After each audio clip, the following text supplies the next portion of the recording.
Hello, hello, and welcome to another edition of Maximum Growth Live. I'm one of your hosts, Jay Ruane, CEO of Firmflex, your social media marketing funnels for lawyers, as well as managing partner. Well, actually, maybe not managing partner anymore, but CEO, of course, of Ruane Attorneys, a civil rights criminal defense firm here in Connecticut. I hate to jump in before my intro, but no, you're still the managing partner. You may be doing puppeteering from outside the room. Sorry to interrupt. Not a problem. That man over there is Seth Price. Seth is the managing partner of Price Benowitz, DC, Maryland, Virginia, South Carolina lawyers, as well as one of the founders of Blue Shark Digital, SEO for law firms and other industries, and really sort of a thought leader in the SEO space. In talking to you, Seth, over the last couple of years, you guys at Blue Shark were really out in front of some of the local algorithm changes with Google. And it was really sort of inspiring to see that Blue Shark was sort of setting the bar, saying, we think we know where Google's going. And they went exactly there because it's so hard to tame that beast. But as always, Seth, I want to check in with you. How's your week going? How you doing? Going well, a little under the weather. So I feel like, and when that happens, it's harder to get motivated. Sure. You're sort of like the energy level is lower and I didn't go to the office, just stayed from in one sense, very efficient, but in one sense, it's hard to get fired up when you're sort of, and thankfully not COVID, but you're of this world where like, is it COVID? Is it not? But being at the top of a pyramid, you feel like you're letting your team down when you're not fully there and engaged. Yeah, it's interesting. Talk about engagement. The first topic I want to talk to you about today is last Friday we had a firm advance. We did not call it a firm retreat because we are not retreating. We're advancing and going forward. That was my little pun that I put in there. And my team actually picked up on it at the end of the day. They said, is it called an advance because we're not retreating? I'm like, yep. And they're like, I got it. But anyway, so it was really great. We brought in facilitator Stephanie Everett from Lawyerist. And Stephanie walked us through a number of different exercises. As a team, we broke up my teams into their groups.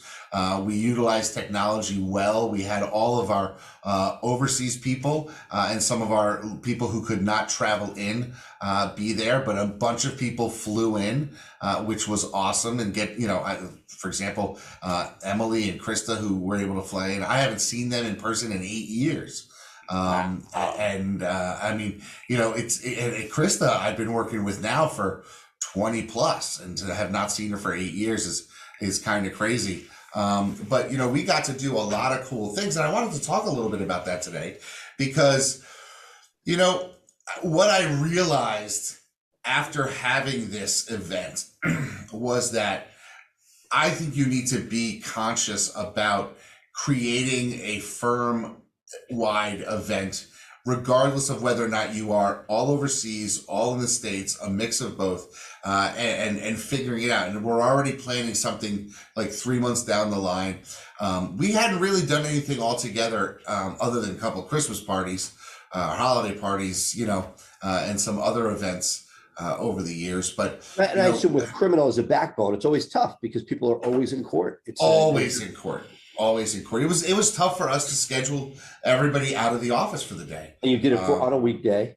We did it on a Friday. Stephanie came in, sat with me the day before, and we talked about our goals and everything. But yeah, we did it all day on Friday, and that's just awesome. I speak for myself. We've done, in non-COVID times, and now coming back, we've always done our holiday parties, our summer parties. We did 2 kickoffs, which were social. And we do team meetings. We're trying to implement stuff, but I love that. And especially with the overseas teams, I think that's one of the things we forget about is that other people get at least a touch point when they come into the office, but you have a growing percentage of your firm that's never going to see the inside of your office, and that getting those relationships and touch points really, really valuable to make them stickier employees. Well, we're 50% fully remote now. Which is, I've got 30 plus people. But of the 50%, how many of those other 50, are stateside, and how many have been in the office at some point, even if it's years ago? So of the 15, 5 have been in the office, 10 of them are fully remote. Although the interesting thing that came up is 4 of my 10 fully remote people have actually gone ahead and gotten visas renewed and passports renewed because they want to come up and come to the office and work out of the office for a week, which was amazing to me that they would leave their homes, come to the United States planning on working for a week in the office. They're like, I'll bring my laptop and I'll work. And I know the headline's going to be learning about this, but I'm going to play. I love this section of Reddit. Am I the asshole? So I'm going to play the game for myself for a second. What are your thoughts on this? Because it goes hand in hand. I'm not going too far ADHD on you. So we have a relatively new part-time employee, and they came in for a specific task. And for me, the question was, they were brought on, they weren't trained well. That happens. Like it was a job where the prior people's manual wasn't ideal. The person who trained them wasn't up to speed. It was a cluster, admitted. So I said, okay, it's time for a reset.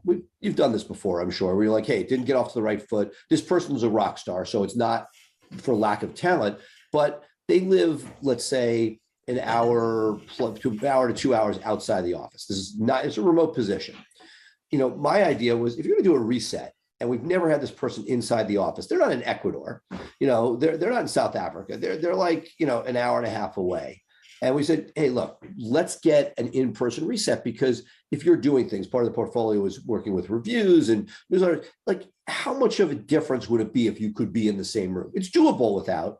And I got tremendous pushback. Really? Oh, my husband works and I can't get him. My babysitter I trust isn't free till April. All sorts of nonsense. You have two choices in life, right? The Jay Ruane answer is like, F it, they're done.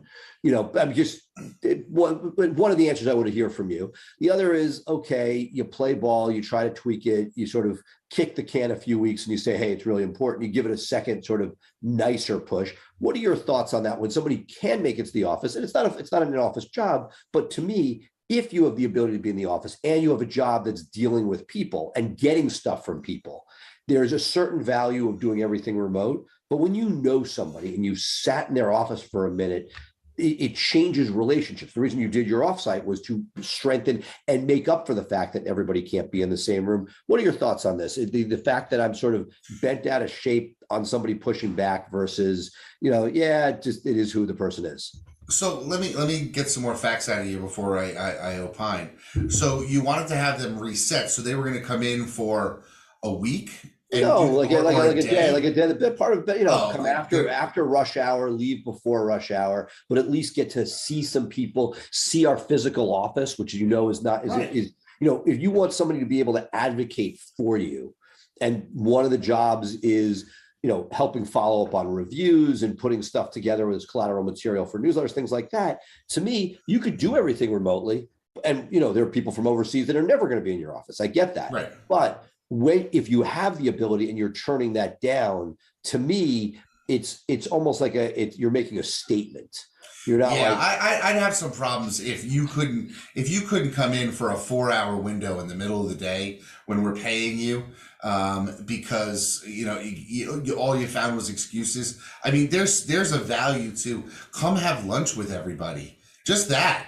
And break bread and just, and that was one of the benefits. I mean, I think the people, it was very interesting to me when we had our breakout and our lunch, how wide the variety was. I would have thought that people would have been cliquish, like the lawyers sat with lawyers and that type of thing. And at lunch, there was a lot of variety of who was sitting with whom, which I think really worked well for our event. And the other thing that I think that really worked well for our event was that we discovered that after we broke them into teams, lawyers, legal operations, which is the paralegals and the receptionists, intake and marketing and that type of thing, what we found was that internally the teams were really firing on all cylinders, really doing well, but we had a lot of breakdown in a very discrete area. Teams were not doing a good job communicating with each other.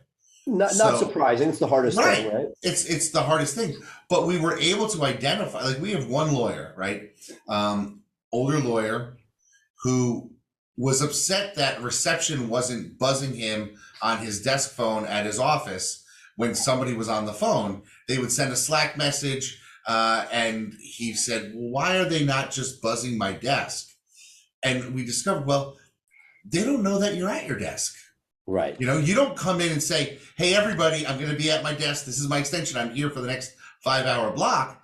they're like, well, maybe he's in court today, or he hasn't gotten back, or maybe he's working from home, or on his bless you. Thank you. I won't keep you too long today, Seth. I know you're a little ill, but we found a very easy solution. Hey, there's a Slack channel for reception. Just announce when you get to your desk, and that solved all that problem. But it had been something bothering him, bothering reception, and there had been no communication on how to solve it. And we solved it in about a minute when we were all together, and everyone said, "Hey, I have a solution."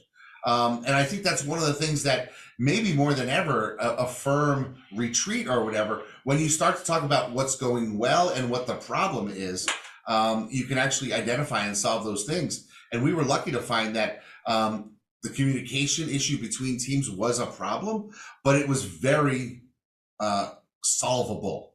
And so we were happy with that. And that was certainly something. And then, of course, we're talking about vision.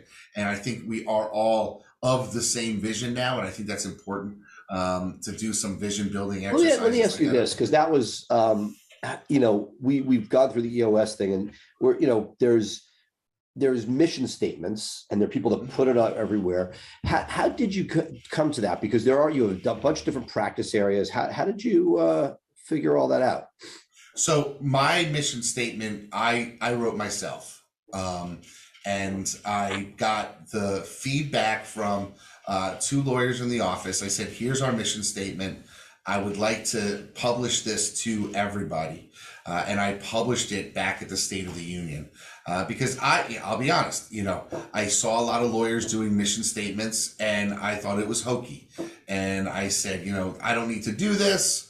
It's not important. But at some point I just said, you know what? If ever all these companies are doing it, they're doing it for a reason. And it's because it gives you an opportunity to sort of rally around something. And I think even if you're a solo and you're looking to grow, establish your mission statement now. And we've gone so far in the last 4 months now, we put it in our job postings.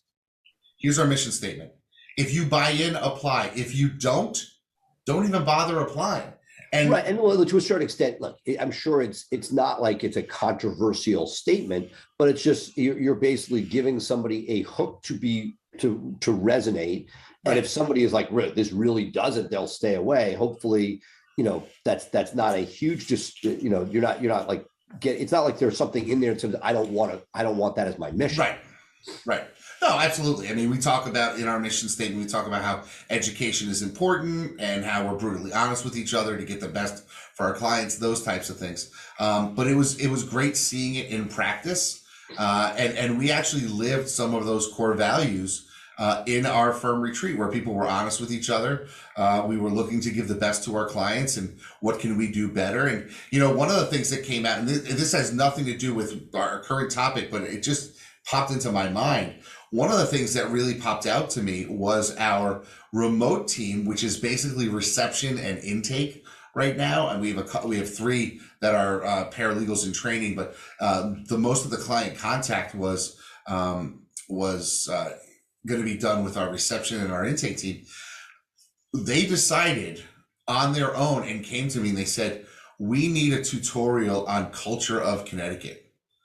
They're like, we need to know what's the state like. I mean, we actually have one overseas person who grew up here in Massachusetts and knew a little bit about Connecticut, and she said that it was very easy for her to talk about her time in Massachusetts and when she started talking to clients. But I put together some basic facts about pizza and baseball and football and that type of thing, and the coastline and the capital and some history of Connecticut. I'm putting together sort of like a 20 to 25 video tutorial about what our area is like and why we like it and what our clients are like.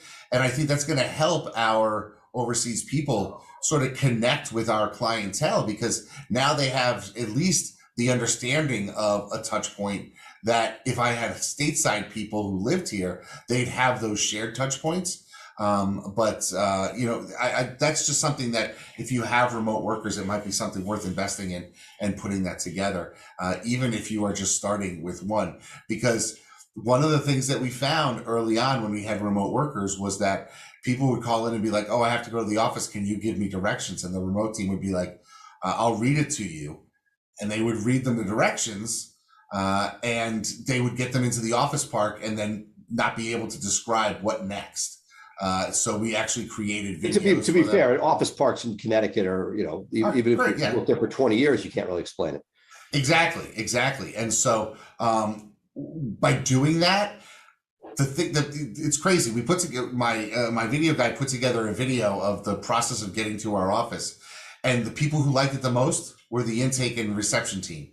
They loved it because it gave them, oh, okay, this is where it is, and I can see things now, and it really helps. So that's just some tips or tricks that you might be able to use. But as somebody who for 20 years was against the idea of a firm retreat where we talked about the business, thinking it's my way, I'm the only one making decisions, and that's the only way it's going to be. I was very pleased with having done something. I think our next thing is to separate the teams and have individual team retreats so that they can really get into the weeds on their issues and how to make it better. That's awesome. I think we're getting there. So look, I came out of big law, and to a fault, I think I fighting back. There were so many worthless, stupid meetings that were meaningless to the people working there, and that the meetings we did have really didn't have any effect on the rest of the firm. That I've always resisted. I've never been a big speech person at holiday parties. I've had to put that back because there was a demand for it. That was people want that leadership. I'm going to throw an off-topic thing, but it comes right into what you're talking about, which is that buy-in. We just had, and Gary Falco's talked about this many times. We just had a recorded call from one of our top intake people, and it was scary bad. It was bad enough that it should have been termination at that moment.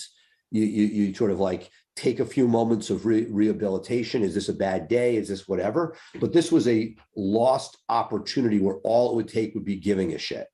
And we've had a changing of the guards. We brought back a former rock star to run the team. A lot of good stuff going on. But when you see these things, my question in the back of my mind, as you're saying this, is if I did have these things, would this energize people who may have, in the emotional ups and downs of COVID? I'm struggling with a teenager who's really not done well with COVID. Read about it, hear about it. I'm living it, right? A kid who's just lost all, direction and sort of drive with COVID. I assume our employees go through that as well. I applaud you for doing this, because I think it's one of those areas that, to us at some level reinvigorates you and makes you realize it's more than you working out of your isolated silo. Yeah, it's interesting. I watched that show Billions on Showtime, and they have Maggie, what's her name? I love her. She plays the psychiatrist role, psychologist. I think at the hedge fund. At the hedge fund.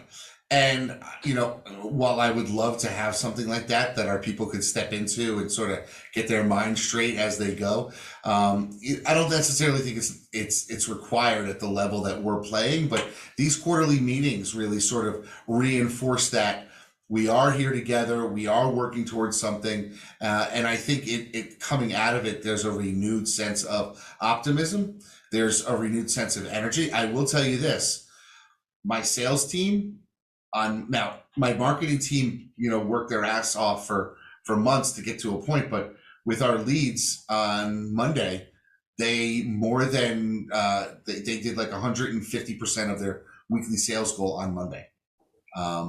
They came into the day really fired up, and they crushed it. And today they're continuing to crush it. So they're all fired up about it, which is awesome. Because, if you have the sales, if you have the marketing generating the leads and the leads closing, you're going to be in a better position down the line. We made some tweaks to our how we charge people. That's going to generate another $100,000 worth of revenue this year, and it seems to be working already, because people are not objecting to the way we finance some of our clients. It's we seem to be coming out of this in a really great spot. Of course, the last time we were in a really great spot was 2 years ago, right around now, when we had two record-setting sales weeks back to back, and then the bomb dropped and the world collapsed. But I don't think we're going to go through that again, even if there are spikes in the near term. I think I think we're in a good position, and I'd like to keep riding this wave. And so we're already planning something in June that's going to be purely fun. And the way we're doing it is we're looking for an online entertainer so that we can have our overseas people participate as well, because we really want to give them. And then we're going to do something, a breakout here in Connecticut for the lawyers, obviously, that are here in Connecticut, where we take them out and do a separate event. But we'll have a firm-wide entertainment thing with the remote people, and it'll be a lot of fun, and it'll be all fun, no work, which I think is important to balance. And as I said, that's what I've always been good at. Is the fun. I wasn't good at, but I really applaud what you did there. That's just tremendous. I'm feeling really good. I got some pushback from some of the lawyers here. Did you do a full day, or did you do a half day, or what'd you do? So we started at 9. We went till 3:30, 4 o'clock ish, and then we quickly went out for cocktails. A bunch of us afterwards. After showing a few of the people who had flown in the office, which they had never seen, we stopped by the office. And then we quickly headed out, had some cocktails, and got into some fun conversations, not work related whatsoever. So I think it really served its purpose, and I'm happy with it. That's awesome. Happy with it. So we got a lot. Part of I've always, and I think for a lot of our audience, one of those things, and I know you've been sort of thinking about how to mastermind certain groups and bring people up to speed. I think it's great to do all these things. The question is, can you execute? So the fact that you sort of taken in these different ideas and then brought that as a day-long event, I gotta figure that out. But applaud you for doing that internally. Yeah, and one of the key things for me coming out of this is that we've already tasked one of our my assistant to start looking for things that we can do online as a group in June. So we're not waiting. We're attacking it. We're taking we're going on the offense to try to get these things lined up, to give people waypoints to be looking for. One of the things that's interesting is that if you look, I think we've grown year over year. We're at about 30% growth. I mean, I might even apply for that law firm 500 because we seem to be crushing it this year. But if you go back to 2019, we're at 19% growth over 2019 numbers. So by seeing where we are and where we can go, I think we're in a good spot. And that's why I said, I reached out to you over the weekend and said, my heart is with the criminal defense community. I know I've done PI, I've done family, I've done other things, but I really want to put together sort of like an accelerator for criminal law firms, because I think I have some knowledge in the industry that I can help get them to the place where I'm at. And I gotta tell you, I'm sure tomorrow the hammer's gonna fall. Something's gonna happen on Friday, and things are gonna change. But today, I'm feeling good. Well, that's awesome. Well, let's end on a high note. It's probably because it's Paddys Day, right? This is my day for my people, and I'm not heading into the city tonight for my annual dinner. Well, as I said, next year in New York, I've wanted to accompany you to that dinner for a lot to make that happen. Yeah, they're doing it at Cipriani this year. It was like $600. They have who's that Scott? Who's that senator or his congressperson who's married to Gabby Giffords, the astronaut? Yeah. He's one of the speakers. It looked good, but it just didn't work with what I needed to do for my family. And of course, me, that's why I do what I do, is to let them do first. But you should come up in 2 years, because the dinner's going to be on Friday night, and then you can march in the parade with me and my father under the County Mayo banner. And either that or my aunt, who's on the parade committee, can hook you up with some seats in the viewing section if you don't want to walk the 30 blocks with me. But I could see Seth Price marching in the parade with me. As I said, that was always every Politico was there. I remember in the early days of Ed Koch to everybody else. It's the one day everybody in New York is smiling. I gotta tell you though, one of the most, I don't want to call it magical because it comes by way of a depressing situation, but I was at the parade in 2002 after September 11th, and at I think what the first tower fell at 9:49 or something like that. And at that point, I was right next to. They had 343 flags held by 343 new fire recruits that were just about to be put on duty, and the entire parade stopped, and they turned and faced the towers, and they had a moment of silence. Midtown Manhattan, absolute silence. It was stunning. Stunning. I'm sure there's clips of it you can catch on YouTube. I'll see if I can find one and put it up in the comments. But man, I gotta tell you, it's a great parade, and only the crazy Irish would march in a parade when it's not necessarily warm out yet, and it's usually rainy and wet. So those are my people, Seth. So that's how I roll. I'm gonna pop out of here, go home, have a Guinness, and have a good rest of the day. We'll enjoy. No, well, I hope just to recover, get myself back in shape so I can continue kicking ass. All right, well, feel better. For everybody here at Maximum Growth Live, I am Jay Ruane. If you want to catch up with me, you can join my systems group, Systemizing Your Law Firm for Growth. And he is Seth Fitzprice, or Seth O. Price, however you want to say. I'll leave you with this story as we conclude. My wedding, married to Mayflower in DC, and they have like one premier suite, and I lost the suite for our wedding night because we got married St. Patrick's Day, and I guess it was we were married the day after, but the Irish Prime Minister the Irish head of state does not spend it in Ireland. He comes to the US every year for St. Patrick's Day, and Mayflower is his residence, and they hold on to his room, not just for the night he's there, but until he leaves US airspace. And so because of that, we lost. So I was a little bitter about that, but I've gotten over it in the intervening 16 years. And this weekend we'll be in New York for 16th anniversary. Oh, that's awesome. Yeah, I mean, usually the prime minister is at our dinner. I mean, back in the day, 15 years ago, the dinner would have, 3,500 men there in tuxedos or Roman collars or military dress. It's gone down. It's probably about 1,200 men and women now for the Friendly Sons of St. Patrick. But our first guest, as I am a friend, one of the Friendly Sons, our first guest at the first dinner that we had as an organization, George Washington was the guest of honor. Awesome. So, little historical. Have a great weekend. And, have a great day, folks. And we'll see you next week. Bye for now. That's cool. Hey, if I hit the city on Friday, is it?